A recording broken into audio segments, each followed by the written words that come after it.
பூஞ்சோலை மாணவர்கள் அனைவருக்கும் வணக்கம். இன்றைக்கி 19 நவம்பர் 2025 புதன்கிழமைக்குரிய நியூஸ் பேப்பர் பார்க்க போகிறோம். ஹெட்லைன் என்ன அப்படின்னு சொல்லி பார்த்தீங்கன்னா, திட்டம் தொடங்கிய பிறகு சுற்றுச்சூழல் அனுமதிக்கு தடை இல்லை அப்படின்னு சொல்லி உச்சநீதிமன்றம் தீர்ப்பளிச்சிருக்காங்க. ஆக்சுவலாக என்ன விஷயம் அப்படின்னா, இப்போது ஒரு திட்டம் தொடங்குறாங்கன்னு வச்சுக்கோங்களேன். அந்த திட்டம் தொடங்குறதுக்கு முன்னாடி சுற்றுச்சூழல் அனுமதி வாங்கலாம், சரிங்களா? சுற்றுச்சூழல் அனுமதிக்காக நிப்பாட்டி வைக்கலாம், இல்லை அதுக்கு முன்னாடி சுற்றுச்சூழல் அனுமதிக்காக கோரலாம்.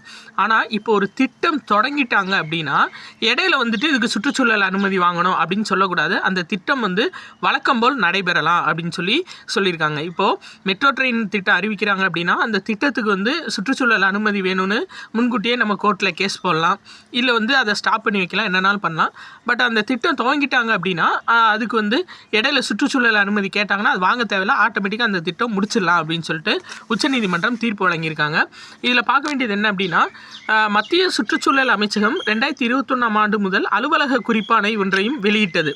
2021 ஒரு அலுவலக குறிப்பாணை வெளியிட்டிருக்காங்க சுற்றுச்சூழல் அமைச்சகம்.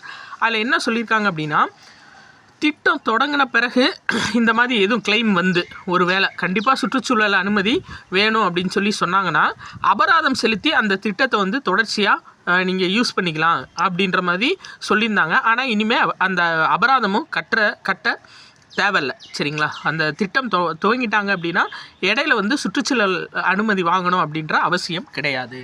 அடுத்து பாருங்கள், இந்தது ரொம்ப முக்கியம்ப்பா. நம்ம ஏற்கனவே சொன்னதான் 2026 மார்ச் 31ஆம் தேதியை மத்திய அரசு கெடுவா நிர்ணயிச்சிருக்காங்க, அதாவது உள்துறை அமைச்சகம். எதுக்கு அப்படின்னா, இந்த மாவோயிஸ்ட் மற்றும் நக்சலைட்டுகளை முற்றிலுமாக ஒழிக்கிறதுக்காக.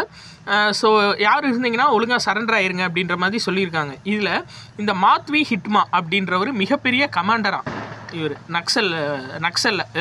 மாவோயிஸ்ட்டில் மிகப்பெரிய கமாண்டர். இவரை பிடிச்சி தரவங்களுக்கு 5 லட்சம் ரூபாய் வரை வெகுமதி அப்படின்னு சொல்லி அறிவிச்சிருந்தாங்க. பட் ரொம்ப நாள் சிக்காமல் இருந்தார். இப்போ பார்த்தீங்க அப்படின்னா பாதுகாப்பு படை துப்பாக்கிச்சூடு நடத்தியிருக்காங்க. அதில் இவர் இறந்துட்டார். யார் அப்படின்னா மாத்வி ஹிட்மா அப்படின்றவர்.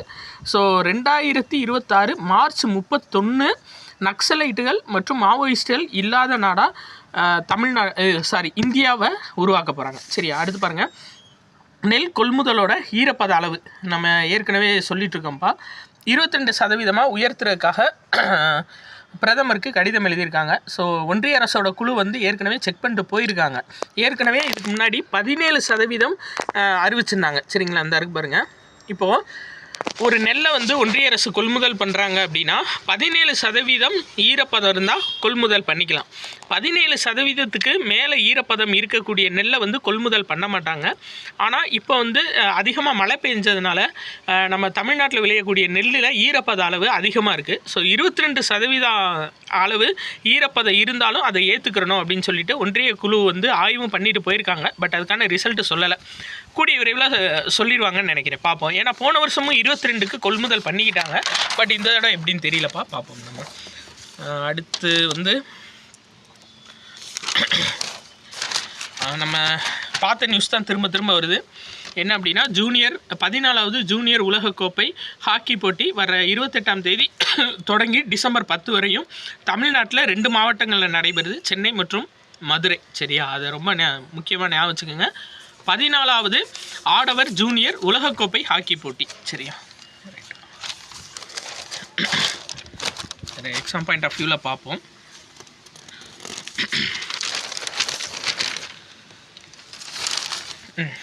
இந்த நியூஸ் ரொம்ப முக்கியம். என்ன அப்படின்னா, தமிழ்நாடு லோக் ஆயுக்தா அமைப்பின் நீதித்துறை உறுப்பினர் நியமனம். யார் அப்படின்னா ஆர் ஹேமலதா அப்படின்றவங்க தமிழ்நாடு லோக் ஆயுக்தா அமைப்போட நீதித்துறை உறுப்பினராக நியமனம் செஞ்சுருக்காங்க. ஸோ அந்த நீதித்துறை உறுப்பினருக்கான வயது வரம்பு எவ்வளோ அப்படின்னு பார்த்தீங்கன்னா, அதாவது 5 ஆண்டுகள் வரை அவங்க பதவியில் இருக்கலாம். 5 ஆண்டுகள் இல்லாட்டி 70 வயது, ஞாபகம் வச்சுக்கோங்கப்பா.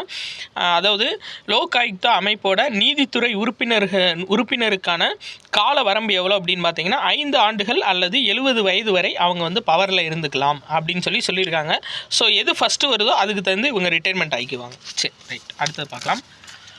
இப்போ லோக் ஆயுக்தா அமைப்போட நீதித்துறை உறுப்பினர் தமிழ்நாட்டுக்கு யாருன்னா ஆர் ஹேமலதா, அவங்கள நியமனம் பண்ணியிருக்காங்க. முன்னாள் நீதிபதி இவங்க. சரி, அடுத்தது இந்தது என்னென்னா, இந்த ரஷ்யாவில் ஷாங்காய் ஒத்துழைப்பு அமைப்பு மாநாடு வந்து நடைபெற்றிருக்கு. சரியா, இதை பேசிக்காக ஞாபகம் வச்சுக்கோங்க. இதில் எக்ஸாம் பாயிண்ட் ஆஃப் வியூவில் எதுவும் இல்லை. இதில் வந்து ரஷ்ய அதிபர் புத்தினும் இந்தியாவோட வெளியுறவுத்துறை அமைச்சர் ஜெய்சங்கர் அவரும் வந்து சந்திச்சிருக்காங்க. பட் நம்மளுக்கு எக்ஸாம் பாயிண்ட் ஆஃப் வியூவில் இதுதான், ரஷ்யாவில் நடைபெற்ற ஷாங்காய் ஒத்துழைப்பு அமைப்பு மாநாட்டில் பங்கேற்ற அவர் இவ்வாறு தெரிவித்தார்னு கொடுத்துருக்காங்க. நம்ம இதை மட்டும் நீங்கள் ஞாபகம் வச்சுக்கோங்க. சரி, அடுத்தது பார்க்கலாம்.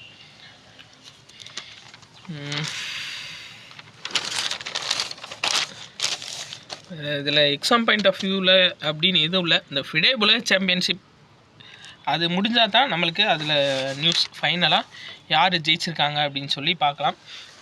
இவர் அடிக்கடி நியூஸ் பேப்பரில் வர்றாரு, ஞாபகம் வச்சுக்கோங்க. ஐநாவோட பொதுச் செயலாளர் பேர் ஆண்டோனியா குட்டரஸ். சரிங்களா, ரைட்டு. இது நம்ம ஏற்கனவே சொல்லியிருந்தோம், பட் திரும்ப நியூஸ் பேப்பரில் வந்திருக்கு, இதனால் நம்ம பார்த்து வச்சுக்கிறோம். தமிழ் திறனறி தேர்வு மதிப்பெண்கள் வெளியீடு. இந்த தமிழ் திறனறி தேர்வு அப்படின்னா என்னென்னா, அதாவது தமிழ்நாட்டில் இருக்கக்கூடிய மாணவர்கள் எந்த அளவு தமிழில் அவங்க சிறப்பாக இருக்காங்க அப்படின்றதுக்காக ஒவ்வொரு ஆண்டும் எக்ஸாம் வைப்பாங்க. சரிங்களா, யாருக்கு அப்படின்னா +1 பயிலும் மாணவர்களுக்கு 2022லேருந்து இந்த தமிழ் திறனறி தேர்வு நடத்தப்படுது. சரிங்களா, அப்போது இந்த தமிழ் மொழி திறனறி தேர்வில் +1 பயிலக்கூடிய மாணவர்களுக்கு நடத்தப்படும் இந்த தேர்வு. இது தமிழ் மொழி இலக்கிய திறனறி தேர்வு நடத்தப்படும். தமிழ் மொழியில் இலக்கியம் சார்ந்த திறனறி தேர்வு. இதில் ஜெயிக்கக்கூடிய மாணவர்களுக்கு மாதம் 1500 ரூபாய் வீதம் +2 2 வருஷங்கள் +2 முடிக்கிற வரையும் இது வழங்கப்படும். ஒவ்வொரு ஆண்டும் 1500 மாணவர்கள் தேர்ந்தெடுக்கப்படுவாங்க. 50% மாணவர்கள் அரசு பள்ளி மாணவர்களும், மற்ற மாணவர்கள் 50% அரசு மற்றும் தனியார் பள்ளி மாணவர்களும் தேர்வு செய்யப்படுவாங்க. அப்போ எக்ஸாம் பாயிண்ட் ஆஃப் வியூவில் இது மட்டும் நீங்கள் பார்க்கணும். என்ன அப்படின்னா, இந்த தமிழ் திறனறி தேர்வு +1 மாணவர்களுக்கு நடத்தப்படுது. எந்த ஆண்டு முதல் நடத்தப்படுது அப்படின்னா 2022லேருந்து நடத்தப்படுது. தமிழ் இலக்கியம் சார்ந்த கொஸ்டின்ஸ் அதில் இடம்பெறும். ஒவ்வொரு வருஷமும் 1500 மாணவர்கள் தேர்ந்தெடுக்கப்படுவாங்க. 2 ஆண்டுகளுக்கு அவங்களுக்கு மாதம் 1500 ரூபாய் கொடுக்கப்படும். இதில் 50% அரசு பள்ளி மாணவர்களும் மற்ற 50% அரசு மற்றும் தனியார் பள்ளி மாணவர்களும் தேர்ந்தெடுக்கப்படுவாங்க. அதாவது 750 பேர் கட்டாயம் அரசு பள்ளி மாணவர்களும், 750 பேர் அடுத்த 750 பேர் அரசு மற்றும் தனியார் பள்ளி மாணவர்கள் இடம்பெறுவாங்க அப்படின்னு சொல்லியிருக்காங்கப்பா. இதுதான் தமிழ் திறனறி தேர்வு. இது கட்டாயம் கேட்கலாம், நீங்கள் ஞாபகம் வச்சுக்கோங்க. சரிங்களா, சரி, ரைட். வேறு ஒன்றும் இல்லைப்பா, அவ்வளோதான். இன்றைக்கி 19 நவம்பருக்குரிய நியூஸ் பேப்பர் அவ்வளோதான்ப்பா. நன்றி.